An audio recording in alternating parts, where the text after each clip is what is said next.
အားလက်ချိန်ဒီမှာတဲကြောက်ထိုင်ရတဲ့ကျောင်းဆရာမလေးအားလုံးပဲမင်္ဂလာပါရှင်ကျမတို့ရဲ့ channel လေးကနေပြန်လည်ကြိုဆိုလိုက်ပါတယ်ဒီနေ့မှာတော့အားလက်ချိန်တိုင်းမှာဘဝဘေးကံကြမ္မာကြောင့်တဲကြောက်ထမ်းခဲ့ရတဲ့ကျောင်းဆရာမလေးဆိုတဲ့ဇာတ်လမ်းလေးကိုတင်ဆက်ပေးခြင်းပါတယ်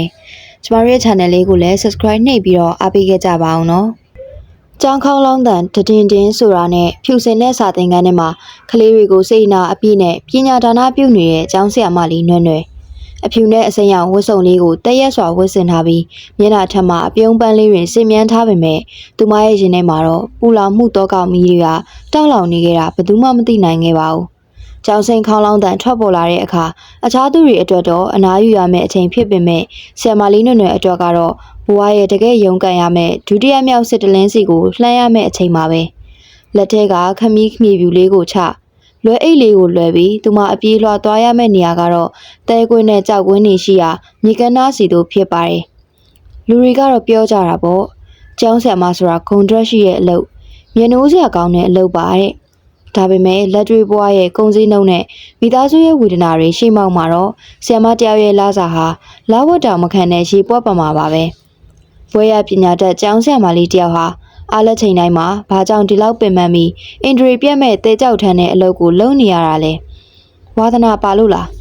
မဟုတ်ပါဘူးသူမရဲ့နုနယ်တဲ့ပကုံးနှစ်ဖက်ပေါ်မှာထမ်းပိုးထားရတဲ့ဘဝရဲ့ဝင်တော့ဝင်ပိုးတွေကပိမ့်ပိတ်အောင်မှောင်နေလုံးလို့ပါလာစာလေးတချို့နဲ့မလောက်ငှတဲ့ဘဝကိုအားဖြည့်ဖို့အတွက်အမျိုးသမီးသားမွေးအင်ဒရီကိုခဏဖယ်ခွာပြီးဆရာမလေးဟာတဲအိတ်တွေကိုကြောပိုးလိုလေးလံတဲ့ခြေလမ်းတွေကိုတလန်ချင်းလှမ်းနေရရှာပါတယ်အလောက်ကပြန်လို့အိမ်တကားကိုဖွင့်လိုက်တိုင်းဆရာမလေးကိုစီးကြုံနေတာကตาရတဲ့အင်္ဂလိပ်တစ်လုံးမဟုတ်ခဲ့ပါဘူး။ညီတော်အတန်တွေနဲ့ပြည့်နှက်နေတဲ့အခန်းကျင်းလေးထဲမှာလေဖြတ်ဝေဒနာကိုခံစားနေရတဲ့ယောက်ျားဖြစ်သူကဂရင်ပေါ်မှာအသက်မဲ့စွာလှဲလျောင်းနေပါတယ်။လှုပ်ရှားလို့မရစကားလည်းမပီသားရှာတဲ့လင်ယောက်ျားရဲ့ဝေဒနာဟာဆရာမလေးရဲ့ရှင်ကိုဓာတ်နဲ့မုန်းလို့ခံစားစီရပါတယ်။ယောက်ျားဖြစ်သူရဲ့စေဘိုးဝါကစားစရိတ်တွေနဲ့နေစဉ်နဲ့အမျှကုန်ကျနေပြီးအိမ်ဦးနဲ့တယောက်ရဲ့နေရာမှာအိုမင်းမစွမ်းဖြစ်နေရှာတဲ့သူ့ကိုကြည့်ပြီးဆရာမလေးဟာအိယာနဘေးမှာတိတ်တိတ်ဆိတ်ရှိုက်ကြီးတငယ်ငိုကြွေးနေရတာအကြိမ်ကြိမ်ပါပဲဒါတင်မဲလားဆိုတော့မဟုတ်သေးပါဘူးဖះသခင်ကဆရာမလေးနွယ်နွယ်ကိုရက်ဆက်လွန်လာပါတယ်လေဖြတ်နေတဲ့လင်ယောက်ျားအပြင်ရင်သွေးဆိုလို့တယောက်တည်းရှိတဲ့သားကြောလေးကလည်းလမ်းမကိုရောက်သွားခဲ့ရှာတယ်ခေဆိုရဲ့သားကောင်ဖြစ်ပြီးစေးကြောင်နေတဲ့သားစိုးလေးကအိမ်မှာရှိသမျှပစ္စည်းတွေကိုဖျက်ဆီးပတ်စံတောင်းပြီးမရရင်အမေရင်းကိုတောင်ရန်ရှာဖို့ဝင်မလေးတဲ့အခြေအနေ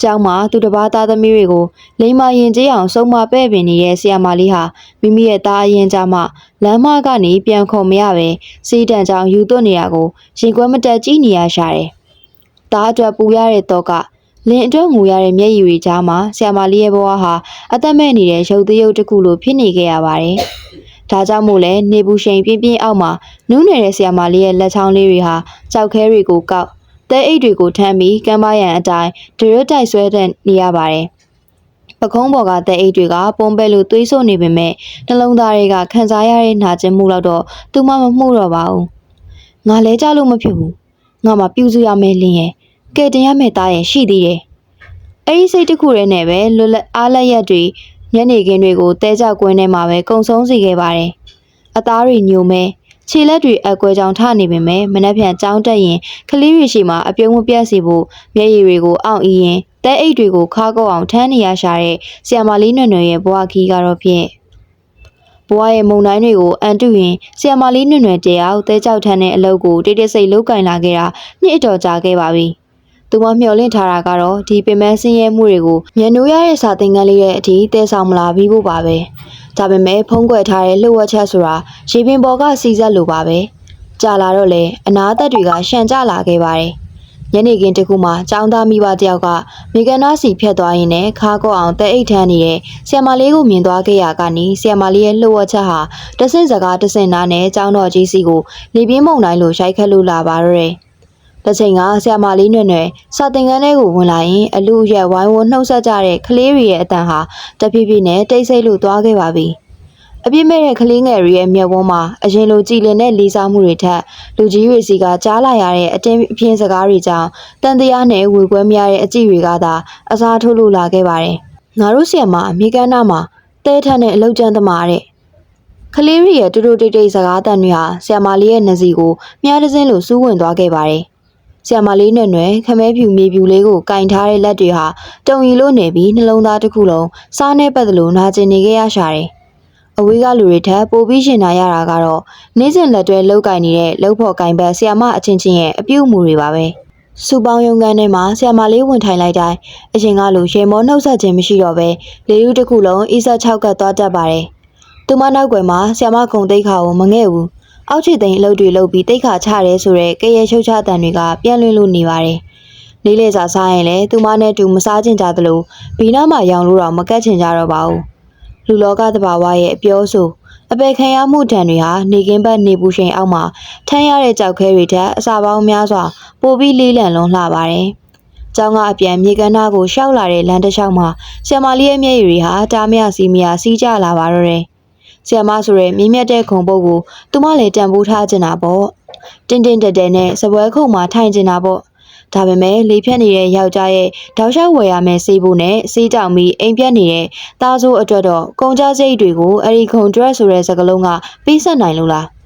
လူလောကကြီးကတိတ်ကိုရက်ဆက်လွန်းလာပါတယ်ဘွားကိုရိုးရိုးသားသားရုံးကန်နေတဲ့အမျိုးသမီးတယောက်ကိုအားပေးကူညီဖို့နေတတ်တာဝိုင်းဝန်းနှိမ်ချပြီးမလီမစာလှုပ်တတ်ကြတာကိုတွေးမိတိုင်းနဲ့ရှင်ထဲမှာရှာကြီးတငယ်ငိုကြွေးနေမိပါတော့တယ်အခုတော့ဆရာမလေးနွယ်ရဲ့ဘွားဟာအဖော်မရှိရဲ့ငှက်ငယ်တကောင်လိုကျောင်းတော်ကြီးမှာရောတဲခွင်းထဲမှာပါအထီးကျန်ဆန်လွန်းလာပါတယ်။ကျောင်းသားတွေရဲ့အလေးမမှုတဲ့အကြည့်တွေဆရာမတွေရဲ့ကဲရဲတဲ့အပြုံးတွေကိုရင်ဆိုင်ရင်ညနေဆောင်ရင်တော့ပင်ပန်းနွမ်းနယ်နေတဲ့ခန္ဓာကိုယ်လေးကိုဆွဲလို့မြေကမ်းနားကိုပဲပြန်လာခဲ့ရပြန်တယ်။လောကကြီးကငါ့ကိုမလေးစားလဲနေပါစေရော။ငါမိသားစုအသက်ဆက်နိုင်မှုကအဓိကပဲ။စိတ်ကိုတင်းထားပေမဲ့လည်းတဲအိတ်ကိုထမ်းလိုက်တိုင်းကြောပင်ကနာကျင်မှုထက်မျက်နှာငယ်ရတဲ့ဘဝတန်ရာကပိုပြီးနှက်ဆိုင်လို့နေခဲ့ပါတယ်။အချက်နဲ့တိတ်ခါကိုမြေထဲမျောပြီးမိသားစုအတွက်အနစ်နာခံနေတဲ့ဆရာမလေးနွယ်တယောက်ဒီလိုအပေခံဘွားနဲ့ဘလူးဆက်ပြီးရုံးကန်သွားရမှာလဲ။နှစ်စဉ်နှစ်တိုင်းရောက်ရှိလာတဲ့မြတ်ဆရာပူဇော်ပွဲဆရာကြော့ပွဲနေ့ဟာကျောင်းဆရာမတိုင်းအတွက်တော့အပျော်ဆုံးနဲ့အနှွေးထွေးဆုံးနေ့ရက်တစ်ရက်ဖြစ်ပါတယ်။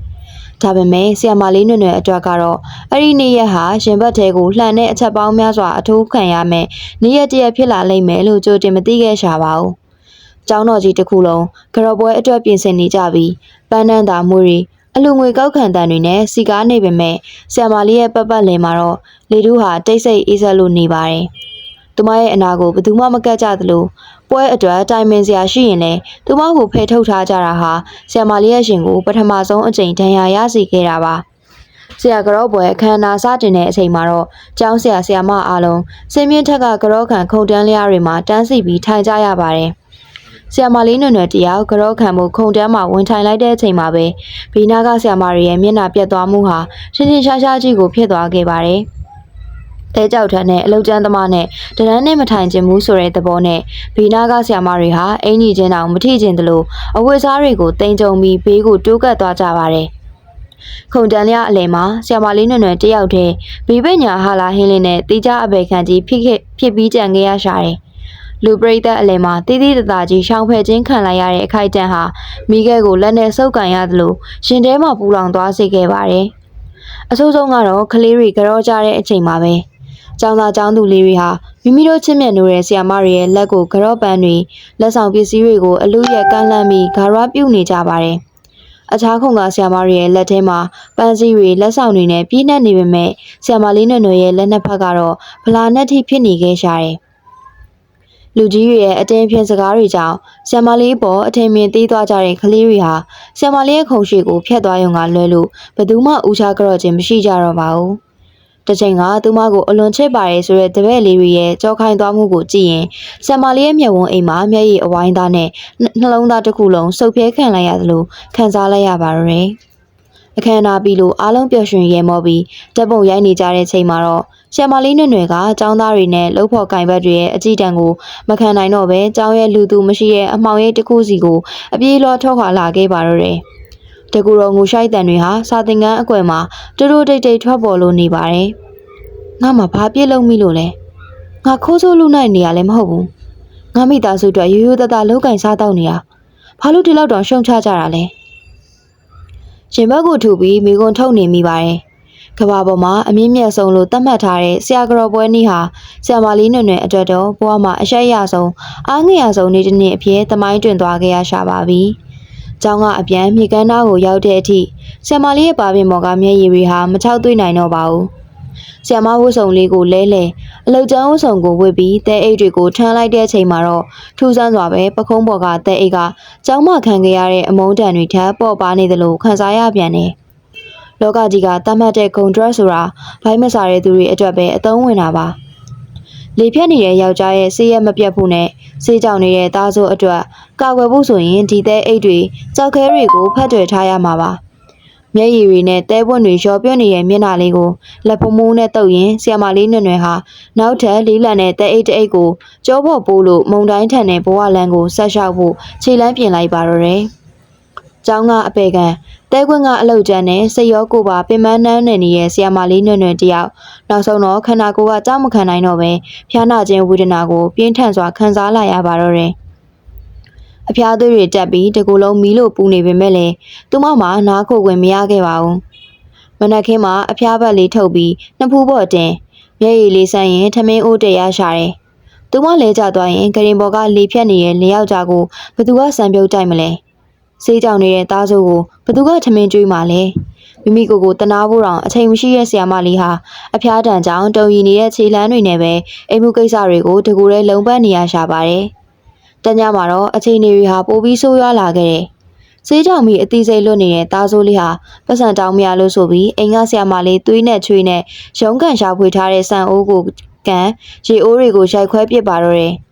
။ခမရတို့စီကပတ်စံမရရင်အကုန်လုံးကိုတတ်ပစ်မယ်။ဒါတဲ့စင်းကိုကင်ပြီးအော်ဟိနေတဲ့သားဖြစ်သူကိုကြည့်ပြီးဂရင်မော်ကလေဖြတ်နေတဲ့ဖခင်ဖြစ်သူဟာဘာမှမတတ်နိုင်ပဲအတန်တိတ်မဲရည်တွေသာစီးကြနေရရှာပါတော့တယ်။ဆရာမလေးဟာဖျားနာနေတဲ့ကြားကသားဖြစ်သူရဲ့ခြေထောက်ကိုဖတ်ပြီးအမေမှာပတ်စံမရှိတော့လို့ပါသားရဲ့အမေတောင်းပန်ပါတယ်။တစားစားငိုယိုတောင်းပန်နေရတဲ့မြင်ကွင်းဟာတကယ်ကိုရင်းနှင်းစရာပါ။အိမ်ကသားစိုးရဲ့ရန်ကနေတတ်တရာရလို့ရငါဖျားနာနေတဲ့ကြားကနေပဲညနေဆောင်မှာဆရာမလေးဟာမိကန်းသားစီကိုပြေးလာခဲ့ရပါတယ်။ကံကြမ္မာကရက်ဆက်ချင်တော့အဲ့ဒီနေ့မှာမိုးသက်မုန်တိုင်းကပြင်းထန်စွာတိုက်ခတ်လို့နေပါတယ်။အခြားအလုပ်သမားတွေအကုန်အမိုးကအောက်ပြေးကြပေမဲ့ဆရာမလေးနွယ်နွယ်ကတော့မိုးရီထဲမှာရုံးကန်ပြီးတဲအိတ်တွေကိုထမ်းနေရရှာတယ်။မိုးရီတွေမျက်ရည်တွေနှာခေါင်းသွေးတွေရောပြုံးစီးကြနေတဲ့မျက်နှာလေးနဲ့ချမ်းတုံရင်တဲအိတ်ကိုထမ်းလိုက်လဲကျသွားလိုက်နဲ့လူလောကကြီးရဲ့ကဲရဲမှုတွေကိုမိုးတန်လေးတန်တွေကြားမှာဖျောက်ဖျက်ပြစ်ချင်ပုံရပါတယ်။လဲကျသွားတိုင်းလဲငါသိလို့မဖြစ်သေးဘူး။ငါမှတာဝန်နေရှိသေးရဲ့ဆိုပြီးကိုအားပေးပြီးရုံးကန်နေရရှာပါတယ်။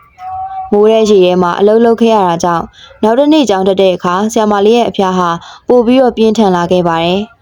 စာသင်ကုန်းမှာမြေပြူကိုကင်ပြီးစာရင်းနေရင်းနဲ့ခေါင်းတွေမူးဝေကစာသင်ပုံးပေါ်ကိုနှစ်ဖူးနဲ့စိုက်ကြမတက်ဖြစ်သွားခဲ့ရတယ်။ဒါကိုမြင်နေရတဲ့တပည့်တွေရဲ့မျက်ဝန်းထဲမှာတနာကိနာစိတ်ဆိုတာထက်အထင်မြင်သေးတဲ့အကြည့်တွေကသာလွှမ်းမိုးနေတော့မှာပဲ။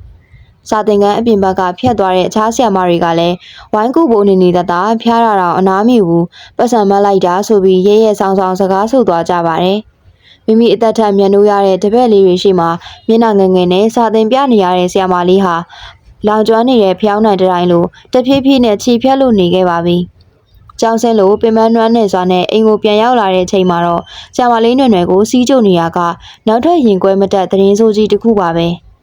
လေဖြတ်နေတဲ့လျှောက်ကြားဟာနေ့လေကသားစိုးရဲ့ရိုင်းနှက်ဆဲဆုံမှုကိုစိတ်မကောင်းဖြစ်ပြီးယောဂအခြေအနေပိုဖောက်ပြန်ကဗဇက်ကသွေးရီအန်ပြီးတတိလစ်မေ့မျောနေခဲ့တာပါ။ကိုကြီးညီမလေးကိုစကားပြောပါအောင်။ညီမကိုပြစ်မသွားပါနဲ့။လျှောက်ကြားရဲ့ရင်ဘတ်ကိုဖတ်ပြီးဆရာမလေးအော်ဟစ်ငိုကြွေးမိပါတယ်။စေယုံအမြန်တင်ရတော့မယ်။ဒါပေမဲ့ဆရာမလေးရဲ့လက်ထဲမှာတော့တကြက်တပြားမှမရှိတော့ပါဘူး။စီးစာအလှတွေမှီးမိန်လို့ညနေခင်းရဲ့အမောင်တူကမြေပြင်ကျဲကြီးပေါ်ကိုစိုးမိုးလာတဲ့အချိန်ဆရာမလေးနွယ်နွယ်တယောက်တည်းတဲခွင်းထဲကကြောက်ခဲလုံးကြီးတစ်ခုပေါ်မှာမောပန်းနှွမ်းနေစွာနဲ့ထိုင်နေမိရှာတယ်။လက်ကောက်ဝေလေးတွေမှာတဲအိတ်ထန်းလိုပုံပဲ့နေတဲ့ဒဏ်ရာတွေကိုငေးကြည့်ရင်သူမရဲ့စိတ်အစဉ်ကလွန်ခဲ့တဲ့နှစ်ပေါင်းများစွာကငယ်ဘွားစီကိုတရွေ့ရွေ့နဲ့ပြန်လဲလွင့်မျောသွားခဲ့ပါတော့တယ်။တစ်ချိန်ကတော့ဒီလိုမြေကမ်းသားကတဲပွင့်တွေဟာဆရာမလေးအတွက်ဆော့ကစားစရာတတ်တာဖြစ်ခဲ့ပူပါတယ်။ဘာကြောင့်လဲဆိုတော့ဆရာမလေးရဲ့ငယ်ဘွားဟာအလိုရှိရမှန်သမျှလက်ညှိုးညွှန်ရရနိုင်ခဲ့တဲ့စီးစိမ်ဥစ္စာပြေဆုံးလွန်းတဲ့မိသားစုအတိုင်းမြုံလေးတစ်ခုကနေလာခဲ့တာကြောင့်ဖြစ်ပါတယ်။တက္ကသိုလ်ဒုတိယနှစ်ကျောင်းသူဘဝဘာအပူပင်မှမရှိနုပြိုလန်းဆန်းနေတဲ့အချိန်မှာတော့ဆရာမလေးရဲ့ဘဝတွေကိုအမျိုးသားတယောက်ရောက်ရှိလာခဲ့ပါတယ်။သူကတော့အခုဂရင်ပေါ်မှာလေဖြတ်နေတဲ့သူမရဲ့လင်ယောက်ျားပါပဲ။ အဲ့ဒီချိန်တုန်းကသူဟာဆရာမလေးထက်အသက်10နှစ်ကျော်များကြီးရင်ပြီးဘာစည်းစိမ်ဥစ္စာမှမရှိတဲ့တာမန်လူတစ်ယောက်ဖြစ်နေခဲ့တာပါအချင်းမျက်စိကန်းနဲ့ဆိုရမလားနုနယ်တဲ့ကောင်မလေးဟာမိဘတွေရဲ့ဆိုးဆုံးမမှုတားဆီးမှုတွေကိုနားမဝင်နိုင်ပဲအချစ်တစ်ခုတည်းကိုပဲကိုးကွယ်ပြီးသူ့နောက်ကိုအရေးဆုံးလို့လိုက်သွားခဲ့ပါတယ်အဲ့ဒီလိုလိုက်သွားတဲ့နေ့ဟာဆရာမလေးအတွက်တော့စီးစိမ်ချမ်းသာတွေနဲ့ပြည့်စုံတဲ့မိဘအိမ်တော်ကြီးကိုနောက်ဆုံးအကြိမ်ကြောခိုင်းလိုက်ရတဲ့နေ့တစ်နေ့လည်းဖြစ်ခဲ့ပါတော့တယ်မိဘတွေကတော့တမီးတစ်ယောက်လုံးလမ်းမကိုရွေးချယ်သွားတဲ့အတွက်ရင်ကျိုးမတက်ခံစားခဲ့ရပြီးငါတို့သဘောမတူတဲ့သူနဲ့ရှူးတဲ့အတွက်ဒီနေ့နင့်ကိုတမီးအဖြစ်ကနေဆုံးလွတ်လိုက်ပြီနေ့တွေဘလောက်ပဲပြောင်းလဲသွားပါစေမိဘတွေဟာသူတို့စကားအတိုင်းဆရာမလေးရဲ့ဘဝကိုတကယ်ပဲလှည့်မကြည့်ခဲ့ပါဘူးသူမအိမ်အောင်ကြပြီးဆင်းရဲဒုက္ခရောက်နေချိန်ယောက်ျားဖြစ်သူလေဖြတ်ပြီးစေးဖို့မရှိဖြစ်နေချိန်ตาဆိုလေစေးကြောင်ပြီးအိမ်ဖြတ်နေချိန်မှာဘလို့အခြေအနေမျိုးမှမဆိုမိဘတွေစီကအကူအညီမဆိုထားနဲ့တရင်မေးတန်လေးအောင်တစ်ချက်မကြားခဲ့ရပါဘူးမိဘတွေရဲ့အပေခံဘဝဖြစ်ခဲ့ရတာဟာဆရာမလေးရဲ့ရှင်ထဲမှာတော့ဘယ်တော့မှမပြောက်ပြတ်နိုင်တဲ့အမာယုတ်ကြီးတစ်ခုဖြစ်နေခဲ့ပါတယ်ငါရွေးချယ်ခဲ့တဲ့လမ်းမို့လို့ငါပဲအဆုံးထိဆက်လျှောက်ရမှာပဲမြေပြင်ကိုငေးကြည့်ရင်ဆရာမလေးမျက်ရည်တွေတလိမ့်လိမ့်စီးကျလာမိပါတယ်တစ်ချိန်ကမိဘအိမ်မှာခြေပွားအနှုတ်လေးနဲ့နေခဲ့ရတဲ့မိန်းမလှလေးတယောက်ဟာအခုတော့အသက်ရှင်မှုအတွက်ခါကော့အောင်တဲထမ်းနေရတဲ့ဘဝကိုနေရတာတွေးမိလေတိုင်းကံကြမ္မာကြီးကသူမကိုဝိုင်းပြီးပြည့်ရည်ပြုနေတယ်လို့ပါပဲအသက်10နှစ်ကျော်ကြီးရဲ့ယောက်ျားကိုယူခဲ့မိလို့အိုမင်းမစွမ်းဖြစ်ချိန်မှာလှုပ်ကြွရုံနဲ့မကပဲထွက်လာတဲ့ရှင်သွေးကပါတားဆိုးဖြစ်နေရတဲ့ဘဝကိုဆရာမလေးရှင်ကွဲမတက်ခံစားနေရရှာပါတယ်အတိတ်ကပုံရိပ်တွေကိုတွေးတော့ရင်မြေကမ်းနားမှာအမောင်တို့ကလုံးဝကြီးစိုးသွားခဲ့ပါပြီဆရာမလေးနွယ်ဟာကြောက်ခဲကြီးပေါ်ကနေအာယူပြီးထရက်လိုက်ပါတယ်ငယ်ငယ်ကဘလောက်ပဲချမ်းသာခဲ့ပါစေအခုလက်ရှိအချိန်မှာတော့သူမဟာလာစာမလောက်တဲ့ចောင်းဆရာမလေးရဲ့ခါနာအောင်တဲကြောက်ထမ်းရတဲ့အလုတ်ကျန်းသမားလေးရဲ့ပဲဖြစ်ပါတော့တယ်အဝေးကလှမ်းမြင်နေရတဲ့မိဘတွေရဲ့အိမ်ကြီးစီကိုမျှော်ကြည့်ရင်အဖေနဲ့အမေရဲ့စကားတွေကိုနားမထောင်မိခဲ့တဲ့သမီးရဲ့အပြစ်တွေပါအမေရဲ့လို့တိုးတိုးလေးရေရွရင်ပါးပြင်ကမျက်ရည်တွေကိုတုပ်လိုက်မိပါတယ်အတိတ်ကနောင်တတွေနဲ့ပြစ္ဆုတ်ပံကဒုက္ခမုန်တိုင်းတွေကြားမှာမကြုံမပဲ့ပဲကြံရင်းနေတဲ့ဆရာမလေးနွယ်ရဲ့ရှင်ခွင်ကြီးဟာဘယ်ချိန်ထိတောက်ခံနိုင်ပါအောင်မလဲအတိတ်ဟောင်းတွေကိုပြန်တွေးမိတိုင်းဆရာမလေးနွယ်ရဲ့ရှင်ထဲမှာနောင်တတွေရေဆိုင်နေတတ်ပေမဲ့လေယောက်ျားအပေါ်မှာတော့ဘယ်တော့မှအမုန်းတရားမရှိခဲ့ပါဘူး။ဘာကြောင့်လဲဆိုတော့မိဘတွေကိုစွန့်ခွာပြီးကန်ဆိုးမှုမောင်ကြတဲ့ဘဝလမ်းကိုရွေးချယ်ခဲ့စဉ်ကသူမရဲ့ယောက်ျားဟာသူမအပေါ်ကိုတကယ်ပဲတစ္ဆာရှိရှိနဲ့အသက်ထက်မကမြင့်မြတ်နိုးနိုးချိတ်ခဲ့ရှာလို့ပါပဲ။အသက်ရွယ်ခြင်းဘလောက်ပဲကွာခြားပါစေသူဟာဆရာမလေးကိုမျက်မှောင်တစ်ချက်မကုတ်ဘူးသလိုစိတ်ဆင်းရဲဒုက္ခတွေကြားထဲကနေလည်းကောင်းမွန်စွာကျွေးမွေးပြုစုစောင့်ရှောက်ပြီးစိတ်ချမ်းသာအောင်ထားခဲ့ပူပါတယ်။အဲ့ဒီလိုလှပတဲ့နေ့ရက်တွေသူပေးခဲ့တဲ့မြတ်တာတရားတွေကြောင့်လည်းဆရာမလေးဟာအခုလိုဒုက္ခပင်လယ်ဝင်နေတဲ့အချိန်မှာသူ့ကိုစွန့်မသွားနိုင်ပဲအသက်နဲ့လဲပြီးကာကွယ်နေရတာဖြစ်ပါတယ်။ဒါပေမဲ့လည်းလူလောကကြီးရဲ့ကံအကြောင်းတရားဆိုတာကြိုတင်တွက်ချက်လို့မရနိုင်တဲ့ပုံစံတစ်ပုဒ်လိုပါပဲ။တရားပျော်ရွှင်ခဲ့တဲ့အိမ်တော်ရေးလေးဟာကန်ဆိုးမှုမောင်ကြတဲ့နေ့တစ်နေ့မှာတော့ရုပ်ကြီးမလားပြိုလဲသွားခဲ့ရပါတယ်။နေ့စဉ်နဲ့အမျှမိသားစုအတွက်ရုန်းကန်လှုပ်ရှားပေးနေတဲ့ဆရာမလေးရဲ့ယောက်ျားဟာခန္ဓာကိုယ်ရဲ့ဖိစီးမှုတွေကြောင့်တနေ့မှာတော့လေဖြတ်ခြင်းဆိုတဲ့ဝေဒနာဆိုးကြီးကိုရုတ်တရက်ခံစားလိုက်ရပါတော့တယ်။တစ်ချိန်ကအိမ်ဦးနဲ့အဖြစ်နဲ့အားကိုးထိုက်ခဲ့တဲ့ယောက်ျားဟာအခုတော့ချိန်မလှုပ်လက်မလှုပ်နိုင်ပဲအိမ်ရထဲမှာတမဲရုပ်ထုတစ်ခုလိုလဲလျောင်းသွားခဲ့ရရှာပါတယ်။အဲဒီနေ့ကစပြီးဆရာမလေးနွယ်ရဲ့ဘဝဟာလည်းတစ်စချိုးပြောင်းလဲသွားခဲ့ရပါတော့တယ်။အိမ်ရဲ့တိုင်ကြီးတစ်တိုင်ပြိုလဲသွားတဲ့အခါမှာတော့အိမ်တော်တစ်ခုလုံးရဲ့တာဝန်တွေတောကရီအားလုံးဟာဆရာမလေးနွယ်ရဲ့နုနယ်တဲ့ပခုံးနှစ်ခတ်ပေါ်ကိုတပြိုင်နက်တည်းပြီးကြလာပါတော့တယ်။တခါမှပင်မနဲ့အလုံးမလုပ်ဘူးတဲ့မိန်းမသားတယောက်ဟာနေချင်းညချင်းဆိုသလိုမိသားစုရဲ့တစ်ခုတည်းသောမန်နိုင်ကြီးဖြစ်လာခဲ့ရရှာတယ်။ကျောင်းဆရာမလာစာလေးနဲ့မလောင်းငားတဲ့ကြားတဲ့ယောက်ျားဖြစ်သူရဲ့နေစဉ်တောက်ရမယ့်စေးဘိုးဝါးကတွေအာဟာရကြွေရမယ့်စရိတ်တွေကအလုံးအင်းနဲ့ကုန်ကြလာခဲ့တယ်။အဲဒီလိုတာဝန်တွေအကုန်လုံးရဲ့ဖိစီးမှုကြောင့်လဲဆရာမလေးဟာအင်ဒရီကိုဖယ်ပြီးတဲကြောက်ထန်တဲ့အလုတ်ကျန်းလောကကိုခြေစုံပြုတ်ဝင်ရောက်ရှိခဲ့ခြင်းဖြစ်ပါတယ်။ဆရာမလေးဟာအเจ้าကအပြန်တဲကွင်းကပြန်လို့ပင်ပန်းနေတဲ့ကြားကပဲလေယောက်ျားရဲ့ဘေးနားမှာအမြဲတမ်းပြုံးပြုံးလေးနေပေးရှာပါတယ်။သူစိတ်မကောင်းဖြစ်မှာဆိုလို့เจ้าမအပေခံရတဲ့အကြောင်းတွေတဲကွင်းမှာပင်ပန်းတဲ့အကြောင်းတွေကိုဘယ်တော့မှဖွင့်ဟမပြောခဲ့ပါဘူး။စကားမပြောနိုင်ပဲမျက်ရည်ပဲကျနေရှာတဲ့လေယောက်ျားရဲ့ပါးပြင်ကမျက်ရည်တွေကိုတုပ်ပြီးရင်ကိုကြီးညီမကဘာမှမပင်ပန်းပါဘူးကိုကြီးငယ်ငယ်ကညီမကိုကောင်းကောင်းကြွေးခဲ့တာပဲအခုကိုကြီးအလှည့်ကြတော့ညီမကပြန်ပြုစုရမှာပေါ့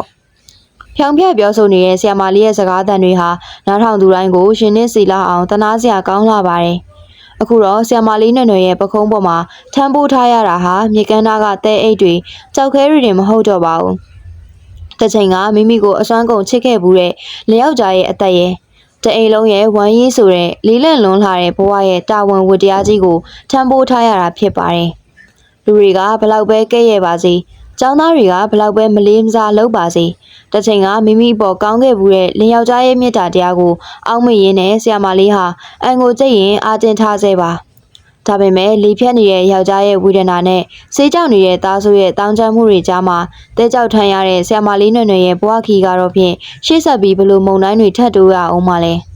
ဲလူလောကကြီးရဲ့တဘာဝအရာအိမ်တော်တစ်ခုမှာရှင်သွေးရည်ဒနာလေးရလာတော့မယ်ဆိုရင်တာယာပျော်ရွှင်ရတာတော့ထုံးစံပါပဲဆရာမလေးနွယ်တရားအိမ်တော်တက်တန်အနေငယ်အကြမှာမိခင်လောင်တယောက်ဖြစ်လာလိမ့်မယ်ဆိုတာသိလိုက်ရတဲ့နေ့ရက်လေးဟာပထမတော့အလွန်ပဲကြည်နူးစရာကောင်းလွန်ခဲ့ပါတယ်ဒါပေမဲ့အဲ့ဒီအချိန်ဟာလင်ယောက်ျားလင်မဖြတ်သေးပေမဲ့ကံကြမ္မာရဲ့မုံတိုင်းကအိမ်ထဲကိုစတင်တိုက်ခတ်ပြီးမိသားစုရဲ့စီးပွားရေးဟာတိတိတသာကြီးကိုထိုးဆင်းကြလို့နေပါတယ်ရင်သွေးလေးအတွက်ဝမ်းသာရမယ့်အစားမနှက်ဖြန်တွေအတွက်ဘလို့ရုံးကန်ရမလဲဆိုတဲ့တောကတွေကဆရာမလေးရဲ့ရှင်ထဲမှာနေရာယူလာခဲ့ပါတော့တယ်။လင်ယောက်ျားဖြစ်သူဟာဆရာမလေးကိုအလွန်ချစ်ရှာပေမဲ့လောက်ကင်နေတဲ့စီးပွားရေးလုပ်ငန်းတွေဟာတလွဲလွဲတချော်ချော်နဲ့အရှုံးပေါ်အကျွေးတွေတင်ပြီးတဖြည်းဖြည်းနဲ့အိမ်တွင်းစီးပွားရေးဟာအောက်ခြေအထိကမောက်ကမဖြစ်လာခဲ့ပါတယ်။ဆရာမလေးရဲ့ကျောင်းဆရာမလာစာလေးကလည်းအင်္ဂါကနဲ့နေစဉ်စားကြိတ်တောင်မနှဲညှိယူနေရတဲ့အခြေအနေအမျိုးသမီးတယောက်ကိုဝင်ဆောင်ရပြီဆိုရင်အာဟာရရှိရာတွေစားရမယ်စိတ်ချမ်းသာအောင်နေရမယ်လို့ဆိုကြပေမဲ့ဆီယမလေးအတွက်ကတော့ချုံမိန်နဲ့နှုတ်တစ်ခွအားရှိမဲ့ဟင်းတစ်ခွဆိုတာအိမ်မက်တစ်ခုလိုဖြစ်နေခဲ့ရတာပါကိုဝင်ရှင်းမာလာလေးအိမ်ရဲ့အကျက်တဲတွေကပိုပြီးကြီးထွားလာလေးပါပဲတခါတည်းညနေတကောင်ချိန်တွေမှာလျောက်ကြားဖြစ်သူကမိသားစုကိုကောင်းကောင်းမကြွေးနိုင်လို့ဆိုပြီးစိတ်မကောင်းဖြစ်ကခေါင်းငိုင်းဆိုင်ချလို့ညီးတွားတတ်ပါသေးရဲ့အဲ့ဒီလိုအချိန်မျိုးမှာဆီယမလေးဟာကိုဝင်လေးကိုပုတ်တက်ရင်ကိုကြီးရဲ့ဘာမှစိတ်မကောင်းမဖြစ်ပါနဲ့ညီမတို့အဆင်ပြေသွားမှာပါမျက်ရည်တွေကြားကနေအားပေးခဲ့ရရှာပါတယ်မိဘတွေကလည်းသဘောမတူပဲယူခဲ့လို့ဆိုပြီးလှဲမကြည့်ကြတဲ့အပြင်ကိုဝင်ရှိလို့အားငယ်တဲ့အချိန်မှာတိုင်ပင်ပေါ်တိုင်ပင်ဘက်မိခင်ရင်ဆိုတာလည်းမရှိခဲ့ပါဘူးဗိုက်ထဲကရှင်သွေးလေးကိုငုံကြည့်ရင်အမေစီကိုလာရတာပင်ပန်းလိမ့်မယ်သားလေးရဲ့လို့တိုးတိုးလေးပြောပြီးအမောင်ထဲမှာတကူရဲရှိုက်ကြီးတငယ်ငိုခဲ့ရတာလည်းအကြိမ်ကြိမ်ပါပဲကိုဝင်လာချီရင်းမာလာတဲ့အထိဆရာမလေးဟာအကြောင်းပေးရမရှိစာသင်ခန်းထဲမှာမတက်ရက်ပြီးစာသင်ပြနေအောင်ပါပဲကိုဝင်ဆောင်စားကျင်တာလေးတွေကိုအောင့်အီထားရုံနဲ့မကပဲမူဝေအော့အန်နာတွေခြေလက်တွေဖိုးရောင်ကြိုက်ခဲတာကိုလည်းလောကကြီးကိုအရှုံးမပေးခြင်းနဲ့စိတ်တစ်ခုတည်းနဲ့တင်အန်ကျိတ်ခံစားခဲ့ရပါတယ်ခြားသူတွေလိုကိုဝင်ဆောင်ချိန်မှာနာနာနေနေနဲ့အလှပြင်ခွင့်မရပဲနွမ်းလာလျရတဲ့မျက်နှာလေးနဲ့ကျောင်းတော်ကြီးစီကိုနေတိုင်းရှောက်လန်းခဲ့ရတယ်စီးပွားရေးကြဆင်းမှုတန်ကပြင်းထန်လို့ကျောင်းပိတ်ရက်တွေမှာလည်းအိမ်တွင်းအလုပ်လေးတွေဆက်ချုပ်အလုပ်လေးတွေကိုညနေတဲ့အထိဇွဲနဲ့ပဲလုပ်ကန်ခဲ့ရပါတယ်။ဒီလိုနဲ့ပင်ပန်းဆင်းရဲမှုတွေကြားကနေအခုချိန်မှာတော့ဆေးကြောင်ပြီးအိမ်ဖြတ်နေတဲ့သားဆိုးလေးကိုဆရာမလေးမွေးဖွားလာခဲ့ရပါတယ်။အဲ့ဒီချိန်တုန်းကတော့ဒီကလေးလေးဟာတနေ့မှမိသားစုကိုဖျက်ဆီးမဲ့သားဆိုးတစ်ယောက်ဖြစ်လာလိမ့်မယ်လို့ဆရာမလေးနဲ့သူ့ယောက်ျားဘလို့မှကြိုတင်မတွက်ဆနိုင်ခဲ့ပါဘူး။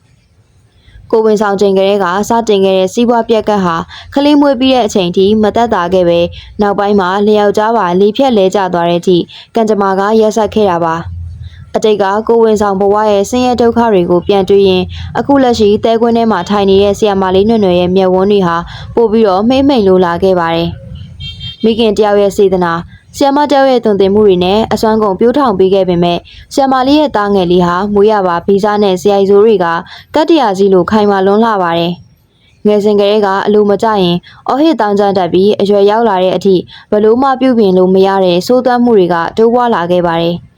ကျောင်းမှာသူတစ်ပါးသားသမီးတွေကိုလူတော်လူကောင်းဖြစ်အောင်မြေတောင်မြောက်ပေးနေတဲ့ဆရာမလေးဟာမိမိအိမ်ပြန်ရောက်တဲ့အခါမှာတော့ကိုယ်တိုင်မွေးထုတ်ထားတဲ့သားအရင်နဲ့စိုးမရပြောမရဇယိုက်ဆိုးတွေရှိမှဒူးထောက်အရှုံးပေးခဲ့ရပါတယ်။ဝေဖန်ကဲ့ရဲ့ကြတဲ့ပတ်ဝန်းကျင်ရဲ့အကြည့်တွေအောက်မှာဆရာမလေးဟာရှင်ဘက်ကိုလက်နဲ့ထုပြီးမရေတွက်နိုင်တဲ့ညာပေါင်းများစွာကိုငိုကြွေးခဲ့ရပါတယ်။ခေဆိုးရဲ့သားကောင်ဖြစ်သွားတဲ့သားဆိုးလေးဟာတဖြည်းဖြည်းနဲ့မူးယစ်ဆေးဝါးနဲ့တုံ့ပန်လုံးဖြစ်သွားခဲ့ဆေးရှိန်တက်လာတိုင်းအင်္ဂါပစ္စည်းတွေကိုရိုက်ခွဲမိခင်ရင်းကိုရန်ရှာပြီးပတ်ဆက်မရရင်လေဖြတ်နေတဲ့ဖခင်အိုကြီးကိုပါနှိပ်စက်ဖို့ဝင်မလေးပါဘူး ဆရာမလေးဟာတဲကွင်းထဲမှာသွေးဆိုးအောင်ရှာဖွေလာသမျှပတ်စံလေးတွေကိုတားဖြစ်သူရဲ့လက်ထဲကိုမျက်ရည်စက်တွေနဲ့အတူထည့်ပေးခဲ့ရတာလည်းအကြိမ်ကြိမ်ပါပဲငါ့ဝကြွေးပါပဲတားရဲ့ညီးတွားရင်တားဖြစ်သူလမ်းမကပြန်လာဖို့ဖျားစင်ရှိမှနေတိုင်းလက်အုပ်ချီလို့ဆုတောင်းနေခဲ့ပေမဲ့ကံကြမ္မာကတော့သူမရဲ့ဆုတောင်းတန်တွေကိုနားမညောင်းခဲ့ပါဘူးတနေ့တော့ညာချမ်းအချိန်မှာဆရာမလေးနွယ်နွယ်ရဲ့ဘဝတွေကိုအဆိုးဆုံးသောမုန်တိုင်းကြီးတစ်ခုရိုက်ခတ်လို့လာခဲ့ပါတယ်ဆေးချိန်အလွန်ကျွံဖြစ်ပြီးတတိလစ်လဲကျနေတဲ့တားဖြစ်သူကိုအိမ်ရဲ့အမှောင်ရိပ်ထဲမှာဆရာမလေးတွေ့ခဲ့ရတာပါပဲတားလေးအမေကိုကြည့်ပါဦးအမေကိုပြစ်မသွားနဲ့နော်အာကောင်ချစ်ပြီးအော်ဟစ်ကတားဖြစ်သူရဲ့ရှင်ခွင်ကိုဖတ်လို့ငိုးရှာပေမဲ့စိုးသွမ်းလာပါတယ်ဆိုတဲ့တားလေးဟာအသိစိတ်ပြန်မလာတော့ပဲလူလောကတွေကနေစောစောစီစီထွက်ခွာသွားခဲ့ပါပြီအသက်မဲ့သွားတဲ့တားရဲ့အေးဆက်ဆက်လက်ကလေးကိုစုပ်ကန်ရင်ဆရာမလေးရဲ့ကဘာကြီးတစ်ခုလုံးဝုန်းကနေပြိုလဲကျသွားပါတော့တယ်တားဖြစ်သူရဲ့အာတုဘပွဲလေးဟာကျောင်းတော်ကြီးရဲ့ဆရာကြောပွဲတုန်းကလိုပဲစိတ်ငြိမ်ပြီးအေးဆက်လွန်းလာပါတယ်တားဆိုးတယောက်ရဲ့တေးဆုံးခြင်းမို့ပတ်ဝန်းကျင်ကဘယ်သူမှဝမ်းနေပေးခြင်းမရှိကြတဲ့အပြင်တည်သွားတာပဲအေးတာပဲမိဘကိုဒုက္ခပေးလို့နဲ့ကံအကျိုးပေးတာဆိုရက်ကဲရဲ့တန်တွေကသာဒီထဲမှာပြန့်လွင့်လို့နေပါတယ်ဆရာမလေးဟာလူတွေရဲ့အတင်းဖြင့်စကားတွေကိုမမှုနိုင်တော့ပါဘူးဆိုလာကြီးရဲ့ဆိုတဲ့သားလေးကိုမြေမြုပ်တကြိုလိုက်ရတဲ့အခိုက်အတန့်ဟာမိခင်တယောက်ရဲ့နှလုံးသားဟာအပိုင်းပိုင်းအဆအဆပြတ်တောက်သွားခဲ့ရပါပြီ။ဒါအတွက်ပူရတဲ့တောကမီငြိမ်းသွားပြီဆိုပေမဲ့ရှင်ခွင်ထဲမှာကြမ်းရစ်ခဲ့တဲ့လွမ်းနာဆွေးနာတွေကတော့ပိုပြီးနှက်ဆိုင်သွားခဲ့ရရှာပါတယ်။သားလေးဆုံးသွားပြီးတဲ့နောက်အင်္ဂလိပ်ဟာပိုပြီးတော့ခြောက်ကပ်လို့သွားခဲ့ပါပြီ။ဆဲဆိုတောင်းကျမ်းတန်တွေမရှိတော့ပေမဲ့နေရာကွက်လက်တစ်ခုကတော့အစားထိုးမရအောင်ဟာလာဟင်းလင်းဖြစ်ကြံခဲ့ရပါပြီ။ဆရာမလေးနွယ်နွယ်ဟာအိမ်မှာလေဖြတ်နေတဲ့လျောက်ကြားတစ်ယောက်တည်းကိုသာငေးကြည့်ရင်းနဲ့မျက်ရည်ဝဲနေမိပါတယ်။အခုတော့သူမမှာတောကပြီးမဲ့သားလေးမရှိတော့ပေမဲ့ယောက်ျားဖြစ်သူရဲ့ဝေဒနာတွေကပိုပြီးတိုးလာနေသေးပါ။စိတ်နှလုံးကြေကွဲနေတဲ့ဆရာမလေးဟာခန္ဓာကိုယ်ရဲ့ပင်ပန်းမှုတွေစိတ်တန်ရာတွေကိုကြောပို့လို့မြေကမ်းနားကတဲကွင်းစီကိုပဲခြေလမ်းတွေပြန်လှည့်ခဲ့ရပြန်ပါတယ်။သားလေးကိုဆုံးရှုံးလိုက်ရတဲ့ကျောင်းဆရာမလေးနွယ်နွယ်တယောက်အိယာရဲလဲနေတဲ့လျောက်ကြားနဲ့အတူဘွားရဲ့နောက်ဆုံးသောခီးစဉ်ကိုဆက်ပြီးဖြတ်တန်းရအောင်မှာပါ။ကံကြမ္မာရဲ့ဆက်မှုတွေကအဆုံးသတ်မရှိသေးပါဘူး။ရှင်သွေးလေးတိတ်ဆုံးသွားလို့မှရှင်တွေကတောကမီတွေမငြိမ့်သေးခင်မှာပဲဆရာမလေးနွယ်နွယ်ရဲ့ဘဝတွေကိုအကြီးမားဆုံးသောကန်ဆိုးမှုမောင်ကြားမှုကြီးကထပ်မံဆက်ရောက်လာပါတော့တယ်။တစ်ချိန်ကသူမကိုအသက်ထက်မကချစ်ခဲ့ဘူးပြီးအိယာထဲမှာတမဲရုပ်ထုလိုလဲလျောင်းနေခဲ့ရှာတဲ့လင်ယောက်ျားဟာတာဖြစ်သူကွယ်လွန်သွားပဲစိတ်မကောင်းမှုတန်ကိုတောင်းမခံနိုင်တော့ပဲနောက်ဆုံးမှာတော့ဆရာမလေးကိုအပီးပိုင်ဆွန့်ခွာသွားခဲ့ပြန်ပါပြီ။ကိုကြီးညီမလေးကိုတယောက်တည်းမထားခဲ့ပါနဲ့။လျောက်ကြားရဲ့ရင်ဘတ်ကိုဖတ်လို့ဆရာမလေးအသေးကွဲမတက်ငိုကြွေးမိပါတယ်။အားကိုရမယ်အထီးကျန်ဆန်လွန်းလာတဲ့အခန်းကျင်းလေးထဲမှာဆရာမလေးရဲ့ဘဝမှန်တိုင်းကြီးတစ်ခုလုံးဝုန်းကနေပြိုလဲသွားခဲ့ရရှာပါပြီ။မြေကမ်းနားမှာတဲကြောက်ထမ်းပြီးရှာဖွေစုဆောင်းထားခဲ့တဲ့ပတ်စံလေးတွေနဲ့ဆရာမလေးဟာကွယ်လွန်သူလေးယောက်ျားရဲ့ဇာပနာအခမ်းအနားကိုအတက်နိုင်ဆုံးကောင်းမွန်သက်ရက်စွာတကြိုပေးခဲ့ပါတယ်။တကူရဲကြံ့ရည်ခဲ့တဲ့အာတုဘအင်္ဂလိပ်ထဲမှာဆရာမလေးဟာမိမိရဲ့ဘဝတစ်ခုလုံးကိုပြန်လည်သုံးသပ်ရင်းနဲ့မျက်ရည်ဝဲနေမိရှာပါတယ်။တစ်ချိန်ကမိဘတွေရဲ့ရှင်ခွင်အောက်မှာစုခင်းလန်းမရှိအဆဆအရာရာချုံးမွေလွန်ခဲ့တဲ့သမီးကညာလေးဒါပေမဲ့မိဘစကားကိုပယ်ရှားပြီးအချစ်တစ်ခုတည်းကိုကိုးကွယ်ကသူမကိုယ်တိုင်အရေးဆုံးရွေးချယ်ခဲ့တဲ့လမ်းကတော့ရက်ဆက်ကြမ်းတမ်းလွန်းလာပါတယ်။လေဖြတ်နေတဲ့လင်ယောက်ျားဆေးကြောင်နေတဲ့သားစိုးနဲ့တဲကြောက်ထမ်းရတဲ့ဘဝအလုံးဟာသူမကိုယ်တိုင်ရွေးချယ်ခဲ့တဲ့လမ်းမရဲ့ရလက်တွေပါပဲ။လူလောကကြီးရဲ့လောကရန်တရားတွေကိုဆရာမလေးနွယ်နွယ်တယောက်အလူလဲခန်းစားခဲ့ရပါပြီ။ချမ်းသာခြင်းရဲ့အဆုံးကိုလည်းမြင်ခဲ့ဘူးသလိုအောက်ခြေသိမ်းဆင်းရဲဒုက္ခရဲ့အနိဋ္ဌာယုံတွေကိုလည်းကိုယ်တိုင်ဖြတ်တန်းခဲ့ရပြီးပါပြီ။